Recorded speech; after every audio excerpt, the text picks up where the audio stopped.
Today we're going to make a pet dragon. This is made of veg tan leather and is wet formed to get all of the fanciness to this.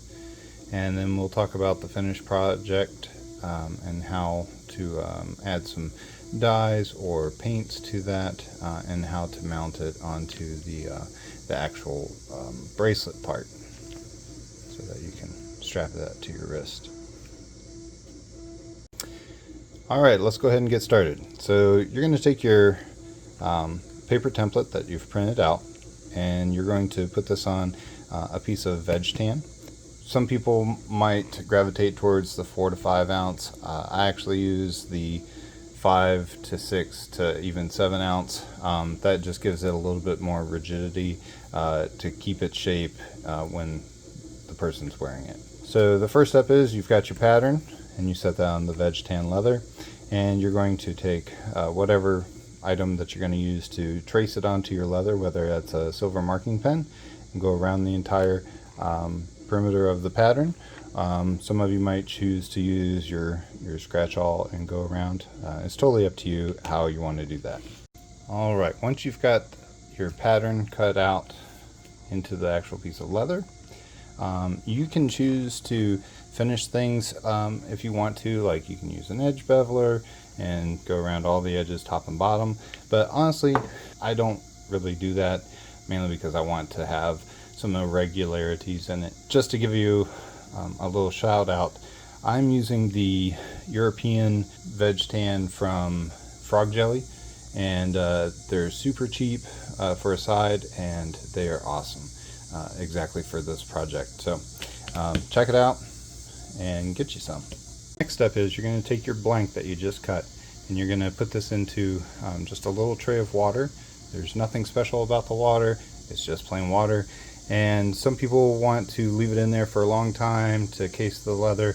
I don't really do that, mainly because I kind of want it to be not super soggy. I want it to be kind of still stiff so that I can form this a little bit better. So we just dump it into the water, get a little wet, and I have a little towel here just to kind of get the extra off.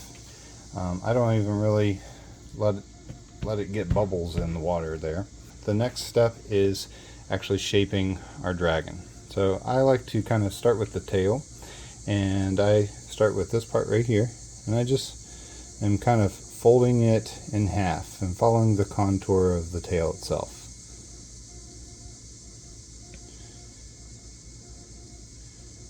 Now, some of these things that we're going to do in forming our dragon, we're probably going to have to come back and do it again because sometimes it loses its shape. So for the tail, I just kind of fold it the opposite direction that I was doing for the body of the tail. For the tip of the tail, I'm folding it kind of inwards like this. And again, we're probably going to have to come back to this.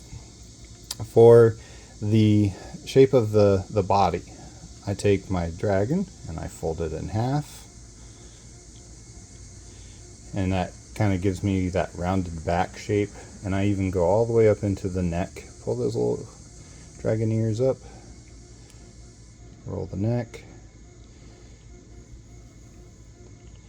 and then we've got from the neck down through the tip of the tail is rounded over. Then what I do is I come back and I take my wings and I connect from here to here and just fold the opposite direction of what I just did. Now you'll notice that's kind of flat, and that's okay.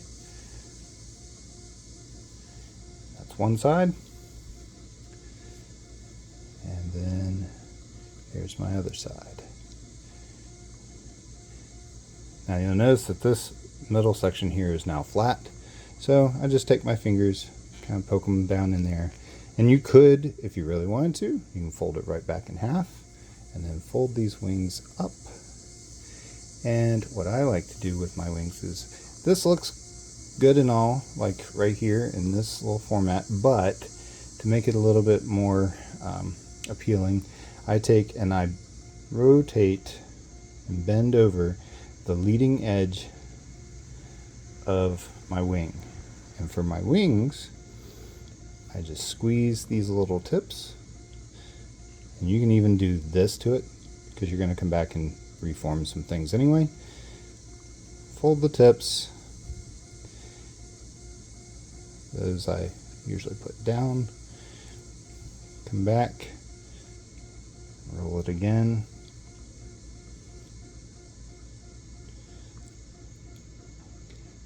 These little tips right here, they will bend a little bit, but not a whole lot, so don't worry about that. It's not a big deal. And so, if you hear that sound in the background, I'm running a couple things in the laser, so sorry if it's a little too loud. And then we repeat the same thing on this wing over here. You'll notice it's got a little bit more curvature, maybe perhaps a little bit more aerodynamic. And again, you're going to keep manipulating these folds as you go along. Come over to the next one. You can even fold it here. You'll notice this leather is starting to get really dry, and that's okay. If you work fast, then it actually works really well for you. If you have to get it wet again, I don't recommend dipping the whole thing back into the tray. That's just going to cause problems. Get yourself a little sprayer, spray it. Now give you a little bit more time. Come back in, roll those edges again, going for the aerodynamics. And then I'm going to fold these back up just a little bit so that gives it some lift. Check my tail. Is it still rounded? The tail usually will stay fairly strong. Round my neck. And there's basically two more steps to this. We're going to raise the neck up, pinch the head so it rounds the head over, pull our ears up, and have it so that it's sitting upright. So that way when it's sitting on the wrist or bag or wherever your customer is putting it, it will sit up. All right, one of our last steps is going to be the finishing process. And you can make decisions as to what you would like to use. You can use dyes if you wanted. And this is an Angelus dye. You could use Orion dyes, Feeblings, any of those are fine. I typically will sometimes do like a dyed base and then put paint on top for a couple of different accent colors and that kind of thing. But you can also do it with just acrylic leather paints like this Angelus one, or some of these fun Mutant Shift ones by FX. Just make sure that it's meant for leather and you don't want any cracking or peeling or anything like that. So some of the effects that you can get are these like gold to green. This is the purple to blue Mutant Shift. These are a lot of fun. Those are really popular. And then if you wanted to, you can layer them and you can get stuff like the Fire Dragon. Make sure you paint both sides. That way it's a little bit more appealing. And then once you have this, it's now going to be time to add it to your bracelet.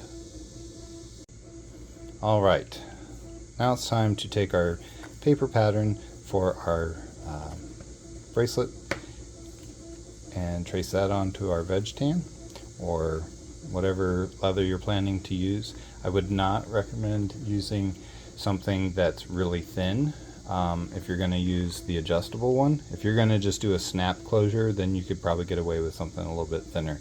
But typically I'm using 5 to 6 ounce here, just so that it's got a little bit more structure. You know, if you're finding that you've got a type of leather that's a little bit firmer, stiffer to use, that might work for you. You'll just have to experiment.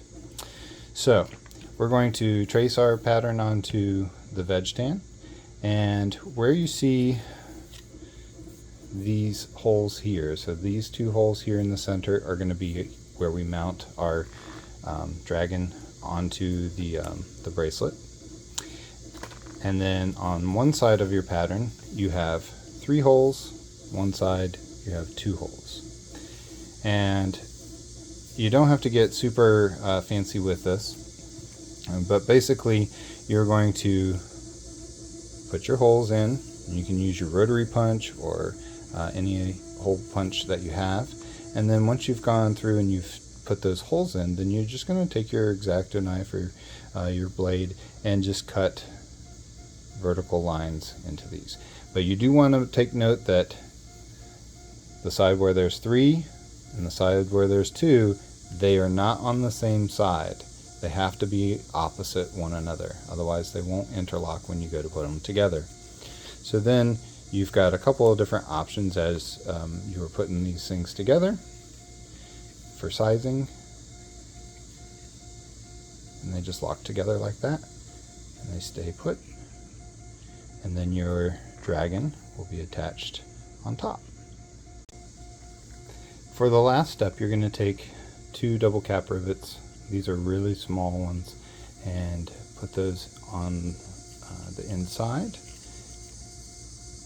And you can take that hole spacing that you have on your template and you can mark that onto your dragon.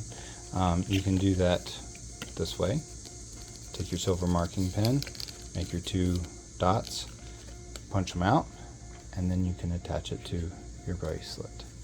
Then once you've got your bracelet completed, whether it's with snaps or it's with the adjustable bracelet, that's up to you. You've got lots of options as far as closure type and that kind of thing. If you want to put your logo on there, you can put that on the side. I'm typically putting that above the side that's got 2 holes, but that's up to you. And it doesn't really matter if you wanted to put your logo on both sides, depending on how people are wearing it.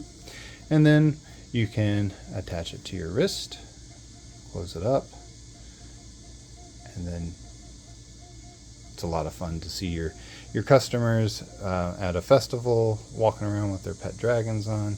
I always tell my customer, it's usually a kid, but sometimes adults, make sure you give your dragon a name. Alright, hope you've enjoyed this little tutorial on how to make a pet dragon from our pattern. If you have any questions, please don't hesitate to send me an email or a message, and I'm happy to help you with this. And don't forget to like, share, and subscribe down below, and we're hoping to get you more content, so we hope you enjoyed it, and we'll see you next time.